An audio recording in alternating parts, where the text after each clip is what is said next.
Nothing indicated that the day in May of 2019 would be different from any other day. The sun cast its golden rays over our large garden, and my little princess, Kale, was running around, filling the air with her pure laughter that brought life to every corner of our house. She was only 7 years old, with a radiant smile that could melt even the hardest of hearts, and a sweet, musical laugh that made the walls of our home dance with joy. But that day changed in a fleeting moment, a single instant that turned our world upside down. Kale was playing by the curb, completely unaware of what fate had in store. In the blink of an eye, a speeding sports car raced down the road like a wild storm, hurtling toward her. I wasn't prepared to witness what happened. She was laughing, playing, breathing life into the world, and then, suddenly, all of that vitality was gone. Her laughter fell silent forever.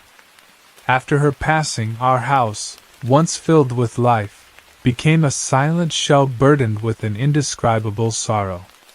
Every room carried a memory, every wall breathed the agony of her absence. There were her little, abandoned toys, her colorful clothes still hanging in the closet, and the echo of her laughter, lingering in my mind as if refusing to leave. And yet my wife and I couldn't bring ourselves to leave this place. It was her home, our home. Her spirit was infused into every corner, and we clung to whatever was left of her, even if it was just empty, silent spaces. Our only refuge became the large garden. It had been Kale's favorite playground, a place where she ran and laughed as if the world belonged to her. After she was gone, the garden became a quiet sanctuary for my wife and me, where we sat in silence, searching for her memory in the whispers of the breeze and the shadows of the trees. One evening, as we walked silently, enveloped in memories, I noticed something from the corner of my eye. As we passed by the living room window, there was movement, a shadowy figure drifting across the glass, moving lightly between the lights and shadows inside the house. I froze, my heart skipping a beat. My wife turned, our eyes meeting in shared terror. How could it be? There was no one else in the house, just the two of us. We exchanged frightened glances, and then we rushed inside. We searched every room, checked every closet, and peered into every darkened corner, but found no one. Everything was exactly as we had left it, undisturbed. There was no sign of anyone else. We told ourselves it had to be a trick of the light, an illusion born from our grief-stricken hearts. But the feeling of something unnatural lingered, and I couldn't shake it. Days passed, and life continued in its heavy, empty way. Grief still consumed us, reshaping us slowly, until one particular night. The house was cloaked in its usual oppressive silence when that silence was shattered by a faint, muffled sound. A soft, sorrowful crying seemed to come from deep within the walls. I opened my eyes and felt the blood drain from my face. My wife looked at me, her eyes wide with terror. The crying sounded exactly like Kale, gentle and fragile, as if it came from a lost, grieving child. I was frozen, desperately trying to convince myself that it couldn't be real.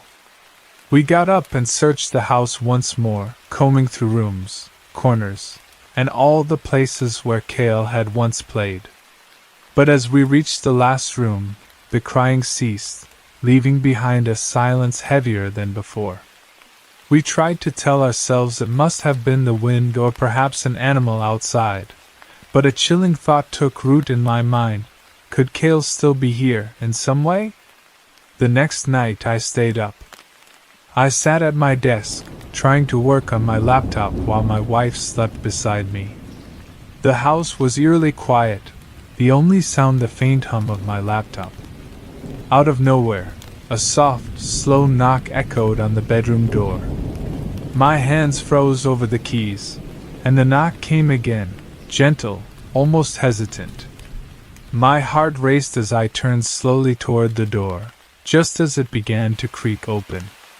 There she stood, a little girl in the doorway, looking so much like my Kale that, for a brief moment, I almost believed it was her. She had the same dark curls, the same small, delicate frame. But as I looked closer, a sickening realization settled in. This girl wasn't Kale. Her face was pale, her eyes empty, staring through me instead of at me. My body felt paralyzed. I couldn't move or breathe. I could only watch as she stood there, silent and motionless, a cold emptiness emanating from her. Then, as if sensing my fear, her face twisted into something dark, a look of sorrow and anger that seemed far too old for a 7-year-old child. I don't know how long I remained there, frozen in terror, staring at this figure that resembled my daughter yet was so wrong. At some point, I must have passed out, because when I opened my eyes again, I was lying in bed. My wife was beside me, her face filled with concern as she shook me awake. I told her everything, every horrifying detail, every bone-chilling moment. She listened, pale but calm, and when I finished, she whispered, "It had to be a dream." But I knew what I had seen. It wasn't a dream. It felt as real as my memories of Kale. The very next day, we packed our belongings. We didn't talk about it. We didn't try to rationalize or explain. We both understood, in silent agreement, that it was time to leave. The house that had once been filled with laughter and love had become something else, something haunted by memories that refused to be buried. We left that day, never looking back.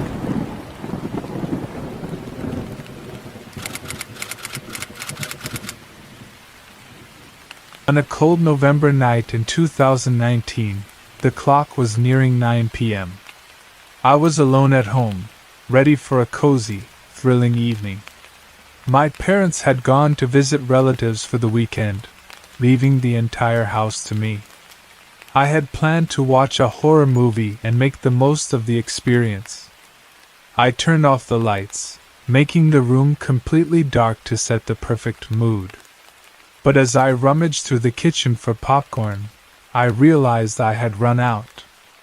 I felt frustrated for a moment, and the idea of skipping the popcorn crossed my mind, but watching a horror movie without it just didn't feel right. The market wasn't far, just a 5-minute walk, or 10 at most. I decided it would be fine, even though it was already dark outside. I grabbed my coat, locked the house securely, and stepped out. The street was quiet. There were no cars passing by, only the sound of rustling leaves swaying in the wind and the echo of my footsteps on the pavement. The stillness of the neighborhood was unsettling, as if the silence was hiding something ominous. I kept to the main sidewalk, while the streetlights flickered occasionally, struggling to stay lit. I tried not to look down the narrow alleyways that branched off the street every now and then. They looked like dark, endless tunnels that could swallow a person whole. My mind started conjuring shapes out of the shadows, but I forced myself to focus on the warm lights of the market ahead. I made it to the market safely and felt a temporary sense of relief under the familiar fluorescent glow. I quickly grabbed a bag of popcorn, paid for it, and didn't waste any time heading back. But the moment I stepped outside, something felt wrong. The air was colder and heavier. I glanced around, but the street was as empty as before. Shaking off the feeling, I tried convincing myself that I was just on edge because of the darkness and my plan to watch a horror movie.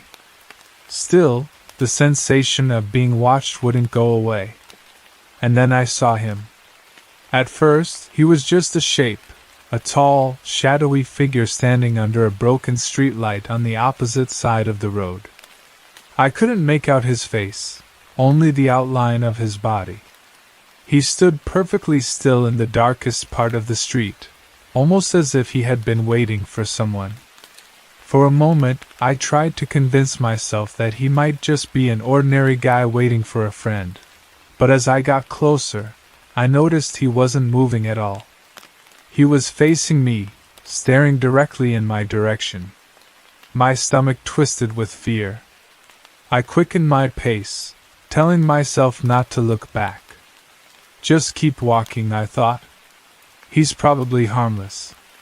But the silence around me grew heavier with each step, and my heartbeat felt loud enough to echo. My footsteps seemed too obvious, making me feel exposed, like prey. When I finally turned onto my street, I glanced over my shoulder, hoping he had disappeared. But he hadn't. He had crossed the road and was now standing at the corner, still watching me. My hands went cold, and I tried convincing myself that he wouldn't follow me all the way home, that he would turn and leave once he saw me get inside. But his expression, or what I could see of it, wasn't friendly or normal. I sped up, nearly breaking into a run as I approached my house. Relief washed over me when I saw it, but when I looked back one last time, he was there.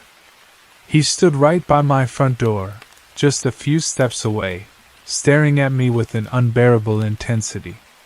He hadn't made a sound the entire time, hadn't called out, hadn't even blinked. He just stared.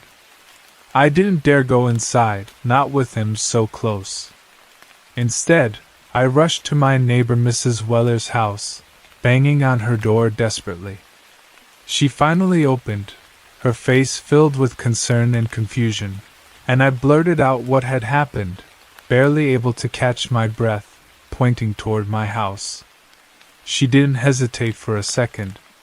She ushered me inside quickly and locked the door. I watched from her window, half expecting to see him still standing there, but he was gone. The street outside was empty, eerily quiet, just as it had been when I first left. Mrs. Weller wasted no time calling the police.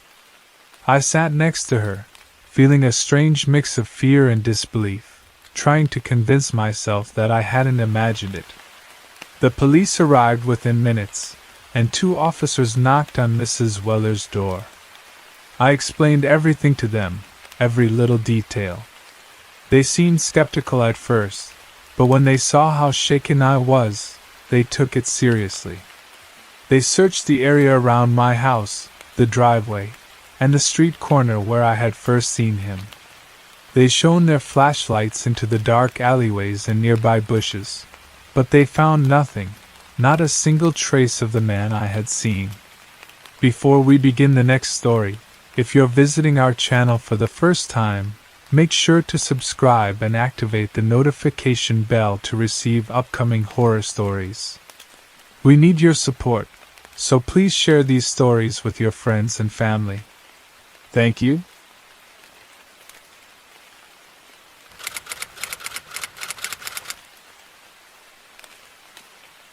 I was in either 7th or 8th grade at the time when one evening I got creeped out. No, it was beyond creepy. I was scared, and that scared me more. Country or mountain kids learn to cope with all sorts of problems that city kids wouldn't know how to deal with. But when it comes to weird human behavior, we are often at a loss. My parents loved to play cards. They were part of a group of friends who would meet at different houses, have potluck dinners, and play cards for the rest of the evening. I usually went with them, but that night, I was recovering from some flu bug. I was camped out on the living room couch, reading a book. I had asked my mom to close the curtains that were facing me because the sunlight was in my eyes. I was still weak, and getting up was an effort. My mom did close the curtains for me, which was a big help. Later, it was still daylight when my parents left. The late afternoon sun was pouring in through the back windows. My cat, Whiskers, was draped over the back of a chair, dozing in a warm sunspot. My old dog, Julie, was lying in a sunspot on the living room rug. I was reading my book, and everything seemed peaceful and quiet. I must have dozed off. I woke up startled, hearing my cat hissing and my dog growling. I had never heard her growl like that before, a low rumbling sound that continued with every intake of breath. Julie had moved to stand next to me, facing the front door. I could see the doorknob moving. Fortunately, the deadbolt above the knob was locked. I was still kind of confused when I heard someone moving toward the kitchen window. They must have had sand on their shoes because I could hear the crunching noise as they stepped across the porch. I was instantly awake by then. It was fully dark, and all the curtains were still open except the one my mom had closed for me. The only light on was the one I had been reading under. I might as well have been under a spotlight. I was in my nightgown, and I had gotten hot, so I had untied the wrap robe, which had slid open. I was in a jam. What should I do before whoever it was got to the window? I rolled off the couch and flattened myself against it. We had an old cedar chest as a coffee table at that time. I pulled up my legs so I couldn't be seen from the window. Julie was barking wildly now, and the cat had gone under something. I had to move. I would be in full view from the next window.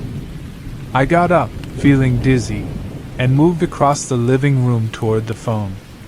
My dog was now leaping at one of the windows, barking with her teeth bared.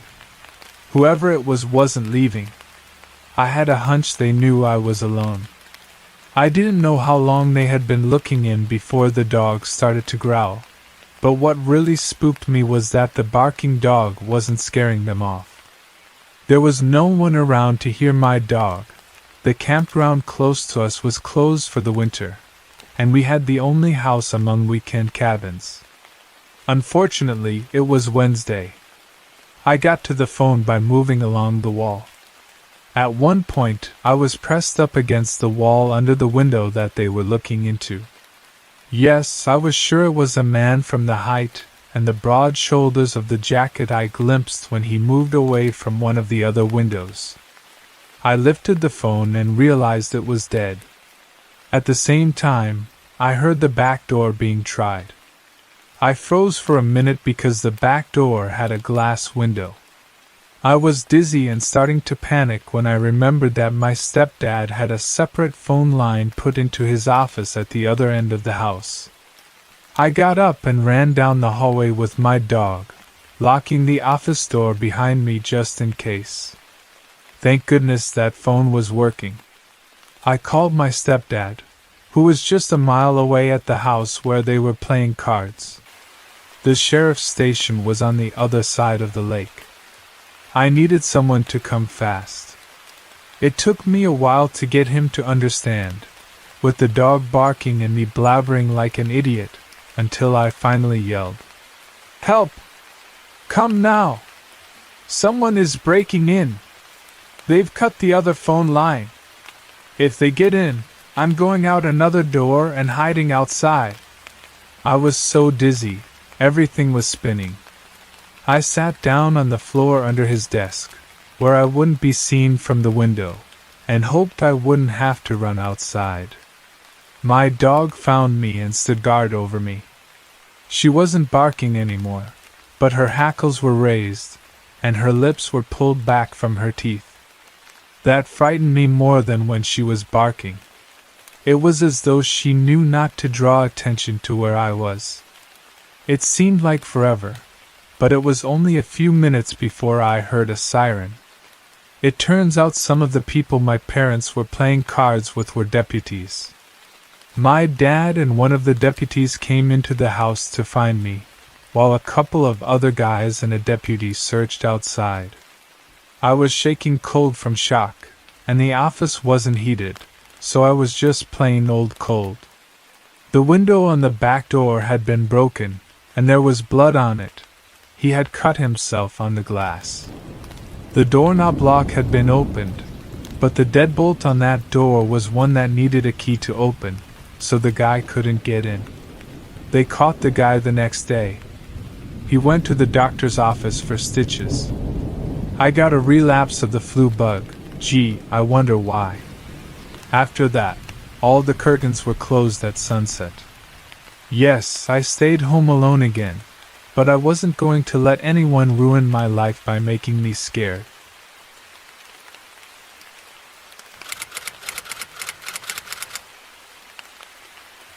I spent a decade as a scout master at a Boy Scout camp, long before the pandemic changed everything. For 10 summers, we would gather in the mountains, where the air tasted like pine and the world felt vast and untamed. It was freedom. I led groups of boys, teaching them how to tie knots, build fires, and follow trails that twisted and turned through the forest like veins through flesh. The only way to truly understand the woods was to live in them, even if only for a week or two each year. My son was there with me every summer, a skinny kid with a big heart and an even bigger sense of adventure. I watched him grow out there, inch by inch, in his worn-out boots. Over the years, he grew taller, learned to stand a little straighter, and listen a little more closely. Being out there taught all of us, things you can't learn in school. We spent the days hiking and fishing, walking for hours to find those perfect hidden spots along the river where fish like to gather. Sometimes, we would stay out late, watching the stars. You can't see stars like that back in town. At night, we'd sit around the campfire telling stories until the fire turned to embers and the boys' laughter turned to yawns. It was like that, night after night, summer after summer, a routine as solid as the mountain itself. Then came one particular night. We had been camping on a ridge, a spot we'd used for years without any trouble. The day had gone like any other, hiking, fishing, and a little bit of teaching mixed in with the fun. When evening came, we started the fire, and soon enough, the boys were gathered around it, their faces glowing orange in the flickering light. It was quiet, too quiet. You could only hear the crackling of the fire and the occasional pop from the wood.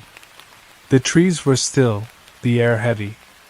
Even the crickets, which usually chirped until sunrise, were silent. I noticed it, but I didn't say anything. I didn't want to spook the kids, but that silence was thick and unnatural, like the forest was holding its breath. Then we heard it, a low, deep growl cutting through the quiet like a knife. We all froze, every single one of us. The boys went rigid, their eyes darting to the edge of the firelight. The other scoutmasters exchanged uneasy glances. The growl was close, far too close. Then, out of the darkness, they emerged, 2 mountain lions, sleek and powerful, their eyes reflecting the firelight like 2 cold golden orbs. They were bigger than you'd expect, their muscles rippling under their tawny coats as they stepped into the firelight, low to the ground, moving with deadly grace. A few of the boys gasped, one of the younger kids whimpered, clinging to his friend. But we had trained them well, and to their credit, they didn't scream, didn't run. They stayed where they were, eyes wide, breaths shallow, trusting us to handle it. Trusting me. The scoutmasters and I didn't move. We knew that a sudden movement could trigger the mountain lions, and with 2 of them, the odds weren't in our favor.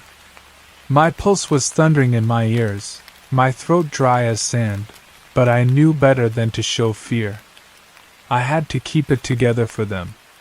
I glanced at the other scoutmasters, and they gave me a look, a silent agreement, a promise that we'd see this through without letting fear win.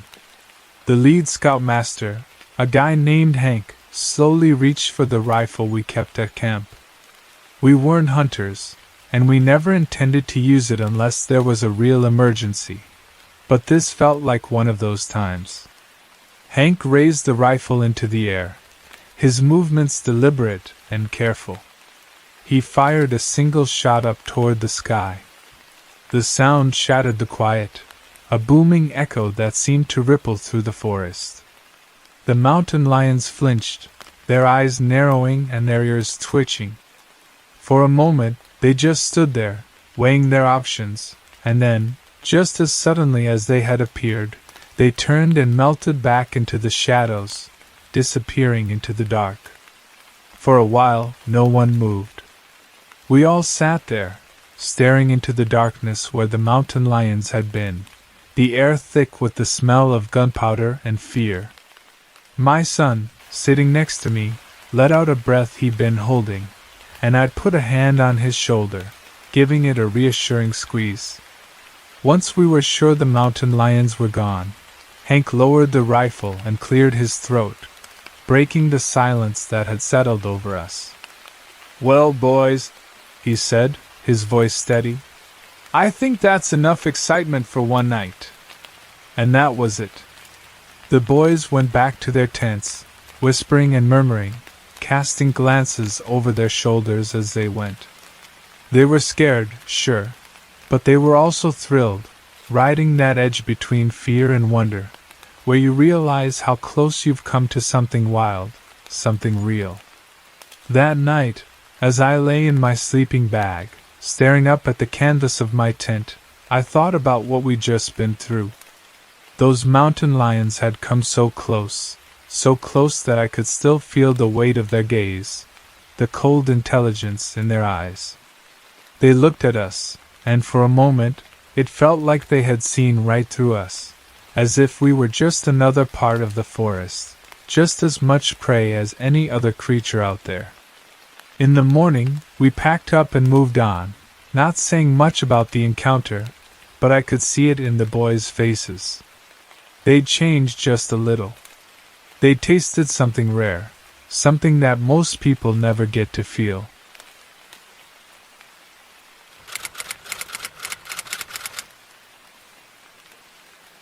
When I was around 5 or 6 years old, I had an experience that I will never forget, one that made me believe I had met a ghost in my own house. It happened on an ordinary evening when I was sitting alone on the couch, watching TV in the living room. Out of nowhere, my eyes drifted to an old rocking chair nearby. It was gently rocking back and forth on its own. I remember thinking it was strange, but I tried to reason with myself. The windows were open, but there was no breeze at all, and it was fall, so there was no air conditioning on either. Still, I convinced myself that maybe it was just the chair being old. After a minute or so, the rocking stopped, and the chair stood still. I returned to watching my show, trying to push the odd moment out of my mind. The next night, I settled onto the couch again to watch TV. This time, there was a loud crash from the kitchen area, which was right next to the living room. When I turned my head, I saw a cup lying on the floor. I hadn't seen it fall, but there it was, lying right beneath the shelf where it had been. I thought maybe a draft had somehow knocked it over, though it didn't make much sense. Still, I walked over, picked up the cup, and set it back in its place. After that, everything stayed quiet for the rest of the evening, and nothing else happened. The next night, however, things got even weirder. I was in my usual spot on the couch, watching TV when suddenly, without warning, the old radio sitting on the desk next to the TV clicked on. The sound blared out, filling the room. I remember feeling my heart race as I stared at it, trying to make sense of what I was seeing. This wasn't like the rocking chair or the cup. A radio doesn't just turn itself on. Someone had to have done it, and I knew for certain that I hadn't touched it. The thought of someone, or something, turning it on by itself made my stomach twist in fear. I was so scared that I jumped up from the couch and ran straight to my parents' room. I found my mom in there talking on the phone. She looked up when I came in, pausing her conversation for a moment. I told her with all the fear I felt that the radio had just turned on by itself, and that I thought there was a ghost in the house. My mom looked at me, then sighed, probably thinking it was just my imagination running wild. She told the person on the other end of the line to hold on, then took my hand and walked with me back to the living room. But when we got there, the radio was silent. It had turned itself off. My mom gave me a reassuring smile and said, "See? There's nothing here. No ghosts." I tried to tell her again what I'd seen, but she just shook her head, clearly not believing me. She turned and went back to her phone call, leaving me there in the stillness of the living room. After that night, nothing strange happened again, but the experience stayed with me for a long time. For weeks, I was too scared to sit alone in the living room. Every time I walked past the rocking chair or glanced at the radio, I felt a sense of dread, remembering those moments when they seemed to move and act on their own. Eventually, as I grew older, the fear faded. I started spending time in the living room again, feeling more comfortable. But even now, I can't shake the feeling that there was something there with me back then, something I couldn't see but that was somehow present. I know some people don't believe in ghosts or the paranormal, and maybe that's why my mom brushed off my story that night. But I believe, even all these years later, that something unexplained happened in that living room when I was a child, something I'll carry with me forever.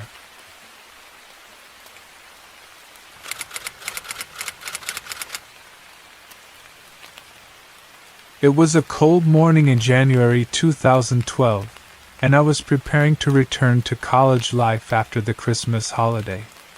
The weather in La Vista, California, was far from warm, and it seemed like winter had fully claimed the place. With the start of the new semester, I decided to begin my day as I always did after breaks, by going to Starbucks with my close friend Ella. It was a tradition we had meeting there, ordering our caramel vanilla swirl iced coffee, and chatting about everything and anything. On that particular day, when we walked into Starbucks, it was around 7:30 a.m. The place was fairly busy, but the line was moving quickly. As we waited, we noticed a man with short hair, pale skin, and a very skinny frame. He looked over at us for a brief moment, maybe 3 seconds, as he must have overheard our conversation, and he smiled at us. I have to admit, the smile was unsettling. It had an eerie, stalker-like quality to it. We didn't smile back. Instead, he turned his head away and focused on the counter. It was then that he made his order, 2 hot skinny vanilla lattes. I found it odd, especially because he was alone. Why would he order 2 drinks? I didn't realize the reason behind that oddity until later, and the hard way. After he collected his drinks, he removed both lids from the cups. We weren't sure what he was doing, but suddenly, his hands jerked forward, and I saw the hot liquid of the lattes fly through the air. Neither Ella nor I could react quickly enough, and the boiling liquid landed on our faces. We screamed in pain as the searing heat made our skin burn. It all happened so fast that we couldn't fully comprehend what was going on. Then we heard his voice, full of venom. "That's what you 2B **********s get for not smiling back at me." And with that, he bolted out of the store, disappearing into the day. We were still trying to process what had just happened when one of the employees came up to us, asking if we were okay. I asked him to bring a cold cloth because our faces were burning. He nodded and hurried away, returning quickly with the cloth. We pressed it to our faces, and for a moment, the cold fabric soothed the intense heat. Not long after, the manager came out from the staff area. He asked if we needed the police involved. We both replied that we were fine, that it wasn't a big deal. He seemed satisfied with that and walked off. Ella and I didn't attend class that day. We were still recovering from the incident, physically and emotionally. Maybe the man, Elliot, was just insecure. Perhaps he thought we were attractive and didn't know how to handle it. He most likely hadn't had many interactions with women, let alone a girlfriend, and perhaps he had never spoken to many girls outside of his mother. He must have been an incel, I thought. 2 years passed, and the incident faded into the background of our lives. But in May 2014, as I was watching the news one morning, I saw something that sent a chill down my spine. 7 people had been killed in a shooting, and the perpetrator was none other than the man, Elliot, who had thrown hot lattes in my and Ella's faces back in January 2012. His full name was Elliot Roger. I couldn't believe my eyes. I immediately called Ella and told her to turn on the news. She was in complete shock as well. Her words froze, and she couldn't quite comprehend what she was hearing. All those memories came flooding back. The moment he threw boiling coffee on us just because we didn't smile at him. Days later, we learned about his motives. He had embraced misogynist terrorism, seeking revenge for his perceived sexual and social rejection, driven by incel ideology. I felt sick to my stomach hearing this. It was exactly what I had suspected. What disturbed me more was that Elliot had a YouTube channel where he vented his anger about how women preferred obnoxious men, disregarding him. He filled online forums with misogynistic and anti-feminist rhetoric, portraying himself as a victim, even though he was the one causing trouble and drama. It wasn't the first time he had targeted people in this manner. In July 2011, on 2 separate occasions, he had thrown iced tea at couples in jealous rages because he didn't have a girlfriend. He had been planning his massacre for over a year, and now it all made sense. What kind of person could do something like this? I also learned that Elliot had taken his own life on the day of the massacre. His father, interviewed on the news, appeared completely in denial about his son's behavior. It seemed to me that he knew about Elliot's issues but chose not to get involved. He was most definitely not a strict parent, and probably never taught Elliot much discipline growing up. Looking back, I couldn't help but think, if I had just smiled at him in Starbucks, would things have turned out differently? But life doesn't give us those kinds of answers. It teaches us lessons, some of them painful, but necessary.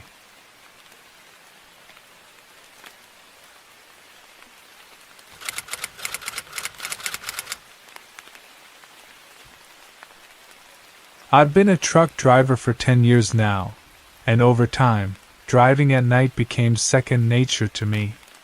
There's something peaceful about it. The roads are empty, the silence stretches on, and it's almost like the world stands still.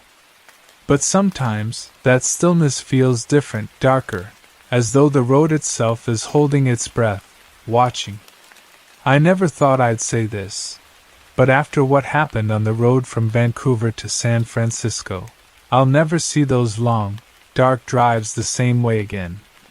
It was around 2 a.m. The road stretched out like a ghost, disappearing for miles under my headlights, only broken by the occasional sign flickering past, reminding me of how much further I had to go. It was just me, my truck, and the hum of the engine. I was running on coffee and adrenaline, trying to get my haul down south on time. Then I saw it. A truck pulled over on the left side of the highway, its door wide open. In my line of work, you don't ignore something like that. I know how dangerous it can be out here. At first, I thought maybe the driver just stopped for a break, but the open door didn't feel right. Something inside me told me I had to check it out. As I slowed down and pulled up beside it, I caught a glimpse inside the cab. My stomach twisted. I recognized the truck. It belonged to my friend, Rachel. We'd worked together on a few jobs and grabbed coffee whenever our routes crossed. She was reliable and experienced, not the type to just leave her door wide open. I parked my truck and got out, calling her name as I approached. When I got close enough to look inside, my breath hitched. Rachel was slumped over in her seat, her eyes half closed, her face pale. Blood was running from her nose, and a dark stain was spreading across her shirt, pooling around a nasty-looking wound. I could see the handle of a knife sticking out. Someone had attacked her. I don't know how long I stood there frozen before I finally climbed up and called her name again. She stirred, her voice barely a whisper. I leaned in, trying to make out what she was saying. She told me she had picked up a hitchhiker, a man who seemed to be in need. She hadn't thought twice about it.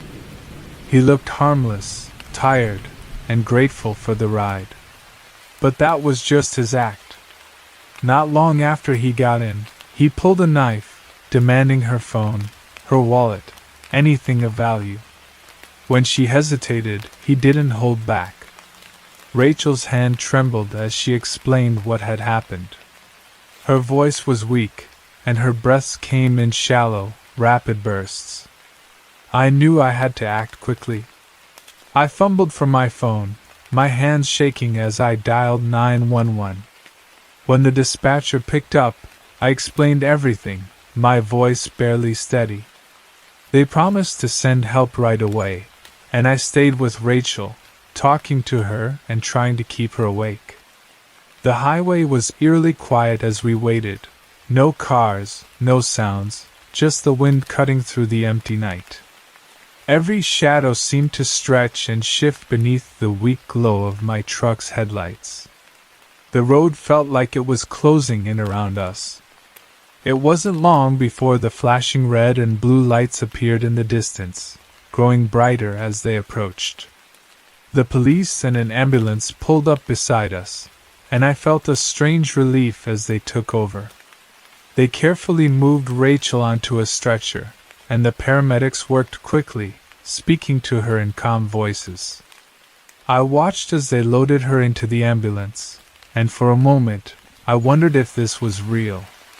This wasn't supposed to happen, not out here, not to someone like Rachel.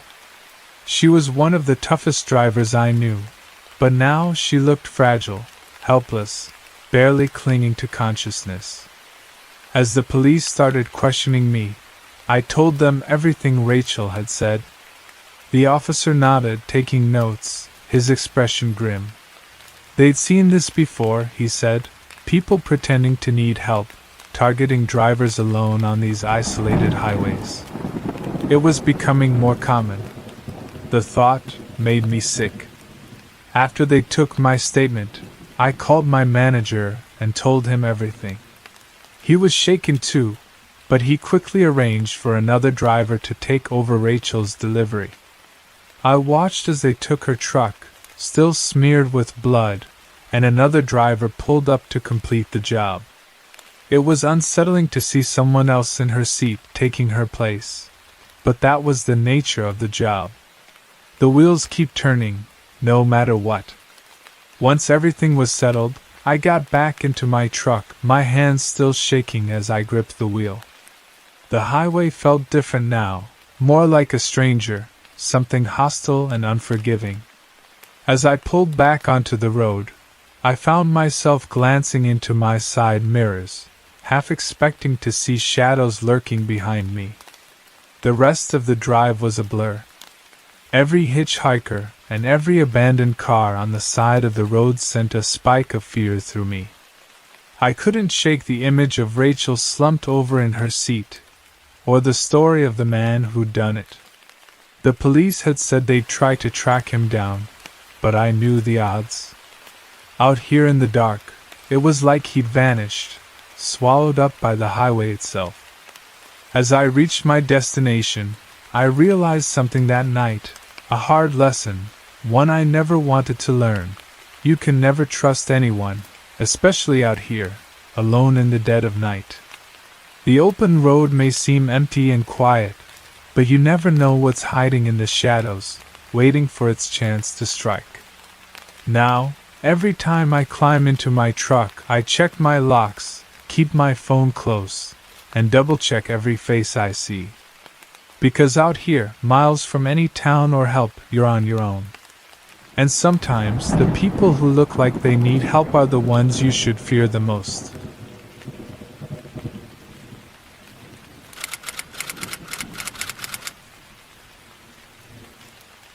It was supposed to be a fun day. My friend Mark and I decided to hike deep into the vast forests of Alaska, where few dare to venture. Our goal was to seek a unique experience, something we could brag about to our friends when we got back.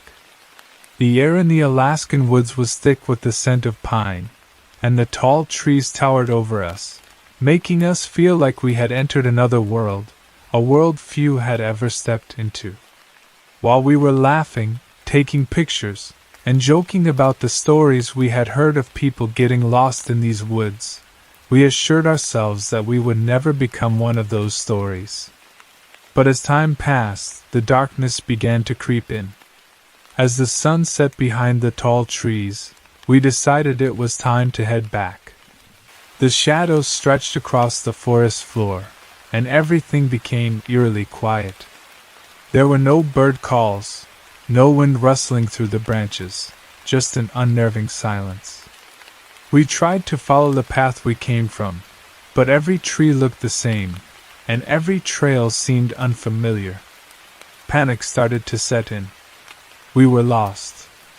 There was no cell service this deep in the forest, so there was no way to call for help. We walked in what we thought was the right direction, but every step seemed to take us deeper. I checked my watch, and it was getting late. The thought of spending the night here twisted my stomach with fear.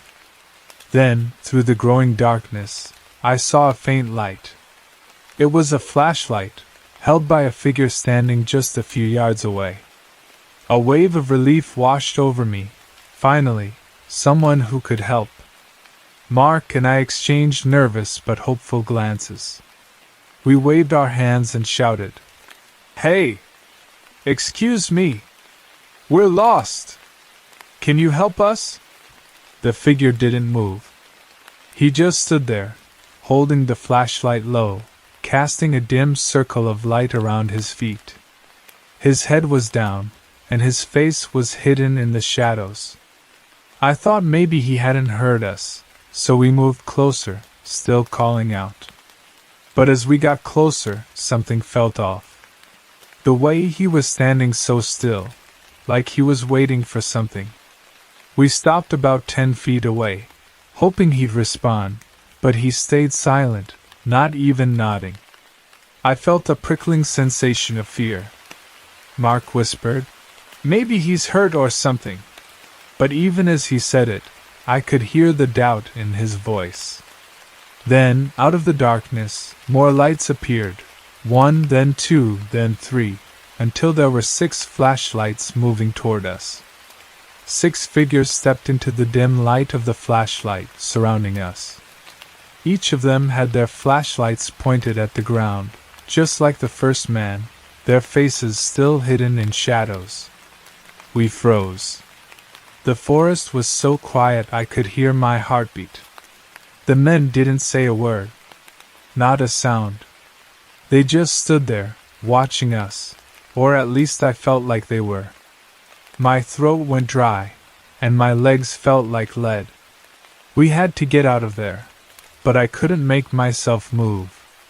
One of the figures slightly tilted his flashlight, and I could see his hand. It was pale, rough, with dirty nails. It looked like he had been out here for days, maybe even weeks. That's when I noticed the smell. At first, it was faint, but it grew stronger the closer they got. A sickly, rotten scent, like something that had been left to decay. My stomach churned, and I had to force myself not to gag. Mark grabbed my arm, snapping me out of my frozen state. "We have to go, now," he said. He didn't have to tell me twice. We turned and ran, our breath coming fast and sharp as we crashed through the underbrush, branches snagging at our clothes. I didn't dare look back, but I could feel them, sense their presence, moving behind us. Then, suddenly, we stumbled upon a small shack. It didn't seem like it belonged there, but it was a small run-down cabin that appeared out of nowhere. Relief washed over me when I saw it, even though it looked like it hadn't been used in years. We rushed up to the door, knocking and pounding on it with everything we had, desperate for anyone inside. After a tense moment, the door creaked open, and an older man stepped out. He had gray hair and a stern expression, but there was kindness in his eyes. He looked at us, and when he saw the panic in our faces, his expression softened. "What's going on?" he asked, his voice calm and steady, which somehow helped us breathe easier. "They're following us," I managed to say, glancing back into the trees. "We don't know who they are, but they have flashlights, and they aren't saying anything." The man's face grew serious. Without saying a word, he went back inside and reappeared moments later, holding a shotgun. He stepped onto the porch, raised the gun, and fired a shot into the air. The sound cracked through the forest, loud and startling, and for a moment, everything went silent. The flashlight beams we had seen approaching disappeared, swallowed by the dark trees. The man looked back at us, then nodded toward the door. "Come inside, quick!" We didn't hesitate. We ran inside, and he locked the door behind us. He turned off all the lights and told us to stay quiet and keep away from the windows.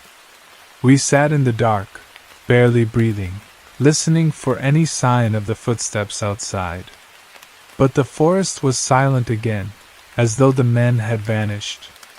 The man stayed awake all night, keeping watch by the window with his gun. When dawn finally broke, he led us back to the main trail, guiding us through the forest. He didn't say much, just kept a watchful eye on the trees around us. When we finally made it back to safety, he simply nodded and turned back toward the woods, disappearing among the trees without saying a word. To this day, I don't know who those people were or why they were following us, but I'm grateful to the man in the cabin. Whoever he was, he saved our lives.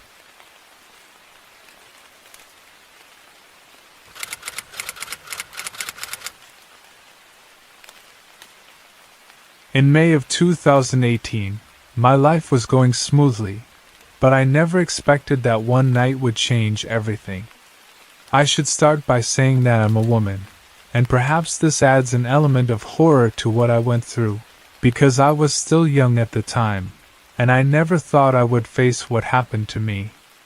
My main job on weekends was as a babysitter for different families, but there was one family I had been working with consistently throughout the year. I had grown attached to their 2 kids, a boy and a girl, and I felt like they were my own children. Everything seemed great. I loved the kids, and they loved me. They trusted me completely, and I knew everything about them.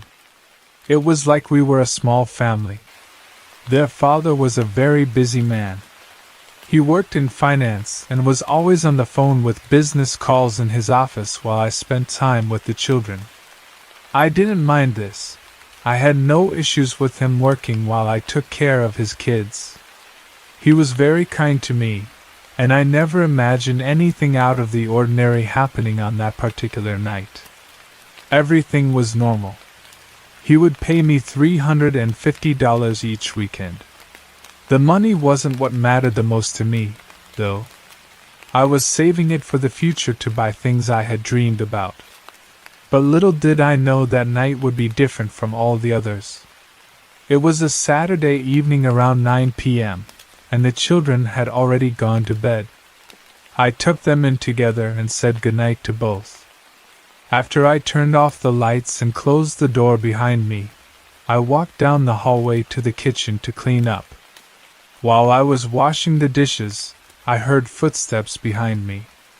I turned around and saw their father coming out of his office, smiling. "Hello, Mackenzie," he said. "Thank you so much for watching my children tonight. They really seem to love you. You're like an older sister to them." I smiled and thanked him. He came closer and gave me a hug, and I hugged him back. It felt a bit strange, but I knew him well enough for this to not seem out of place. Afterward, he paid me via Venmo like he always did. I grabbed my purse, ready to leave, but before I could make my way out, he started another conversation. This one was a little unsettling. He asked me if I had a boyfriend. I gave him a confused look, then laughed, and told him I didn't. He then said, "I'm surprised because you're the prettiest girl I've ever seen in my life." I said, "Thanks," and laughed, now feeling uncomfortable, but I tried to hide it. I just wanted to leave as quickly as possible, so I said goodbye and started walking toward the door. But before I could take my third step, I felt his hand touch my waist. He was standing right behind me, and when I turned around, he whispered in my ear, "You know, you could stay a little longer." I whispered back, "What are you doing?" I was more confused than ever. He said, "Just relax." I asked him to stop, still whispering because I didn't want to wake the kids. I didn't want to make a scene. But he didn't let go. The situation turned worse. My heart was racing, and I could feel tears beginning to well up in my eyes. Before he could do anything further, I snapped. I swung at him with all my might, landing a punch square on his nose. He immediately released me, falling to the ground. I didn't waste any time. I rushed out of that house as fast as I could. My hands were shaking as I jumped into my car, speeding away without looking back. Once I was on the highway, I called 911 and explained everything that had just happened. The operator asked if it was okay for the police to meet me at my home. I agreed and gave her my address. It took me about 20 to 25 minutes to get home. Not even 5 minutes after I arrived, I heard a knock at the door. "Police, open up," someone called. I looked through the peephole and saw it was the police. I opened the door, and they came in. We sat down, and I told them the whole story. After I finished, they told me they'd keep me updated if anything came up, and they left. Sadly, I never heard back from them. I never knew what happened to the father or whether they arrested him. Sometimes I would wake up in the middle of the night, haunted by nightmares about that night. I got the help I needed, but I still wasn't fully healed. I hope the kids I used to babysit are doing well and succeeding in life. I miss them so much, and wish I could see them again. I just hope they don't have to stay with their father anymore. This might sound dark, but I believe he hired other babysitters after I quit, and I fear he did the same thing to them. But this time, I think it may have ended much worse. If that's true, I wish nothing but pain on this sick, disgusting man.